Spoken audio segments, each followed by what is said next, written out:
Technology ఎంతగా అభివృద్ధి చెందుతూ ఉందో అంతకన్నా ఎక్కువగా కొత్త కొత్త వ్యాధులు కూడా బయటపడుతున్నాయి. ఏదో ఒక కొత్త వ్యాధి బయటపడడం, ఆ వ్యాధిని నయం చేసే మందు కనుగొనడం, మళ్లీ మరో కొత్త వ్యాధి బయటపడడం, ఇలా ఒక సైకిల్ చైన్ లా మారిపోయింది మానవ జీవన విధానం. తాజాగా అమెరికాలో మళ్లీ ఒక కొత్త వ్యాధిని కనుగొన్నారట. దీని పేరే జోంబీ డీర్ వైరస్. అయితే ఈ వ్యాధి వన్యప్రాణులైన జింకలు మరియు దుప్పిల్లో ఎక్కువగా ఉందట. దీని ప్రభావంతో ఆయా ప్రాణులు మృత్యువాత పడుతున్నాయి. ఈ వ్యాధి మనుషులకు కూడా సోకే అవకాశం ఉందని అమెరికా వైద్య నిపుణులు హెచ్చరిస్తున్నారు.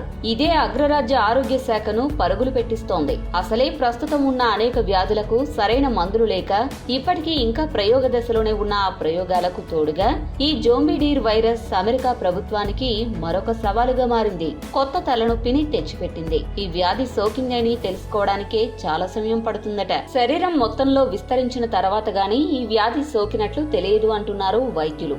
అమెరికాలోని ఇలినాయిస్ సహా 24 రాష్ట్రాలతో పాటు 2 కెనడియన్ ప్రావిన్స్ లో జోంబీ డీర్ వైరస్ వ్యాపించినట్లు centre for disease control and prevention అధికారులు చెబుతున్నారు. అయితే ఈ వ్యాధి సోకటం ఇది మొదటిసారి మాత్రం కాదు అంటున్నారు. 1960లో కొలరాడోలోని అడవి జింకలో ఒకసారి, 1981లో మరోసారి గుర్తించామన్నారు. ప్రస్తుతానికి ఈ వ్యాధి జింకలకు సోకిన కేసులను గుర్తించినప్పటికీ మానవులకు సోకే ప్రమాదం లేకపోలేదని గట్టిగా హెచ్చరిస్తున్నారు. సరైన జాగ్రత్తలు తీసుకోకపోతే ఈ వ్యాధి ప్రపంచవ్యాప్తంగా ప్రబలే ప్రమాదం ఉందని చెబుతున్నారు.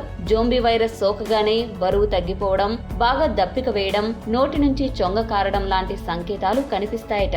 ఇప్పటికే వేల కొద్ది జింకల్లో ఈ వ్యాధి లక్షణాలు కనిపించాయి. అలాగే వీటి శారీరక ద్రవాలు, మలం, లాలాజలం, రక్తం లేదా మూత్రంలో ఉన్న సిడబ్ల్యూడి వైరస్ ఎక్కువ కాలం పర్యావరణంలో చురుగ్గా ఉంటుందని సైంటిస్టులు చెబుతున్నారు. అగ్రరాజ్యం ఇంతగా హడలిపోవడానికి కారణం ఇప్పటి వరకు ఈ వ్యాధికి మందు కనుగొనలేకపోవడమే. మరి ప్రకృతి వైపరీత్యాలను తట్టుకోవడం అగ్రరాజ్యానికైనా పేద రాజ్యానికైనా ఒకటే కదా. మరి ఈ వీడియో గనుక మీకు నచ్చినట్లయితే లైక్, షేర్, కమెంట్ చేయండి. మరిన్ని ఆసక్తికర అంశాల కోసం మా ఛానల్ ని సబ్స్క్రైబ్ చేసుకోండి.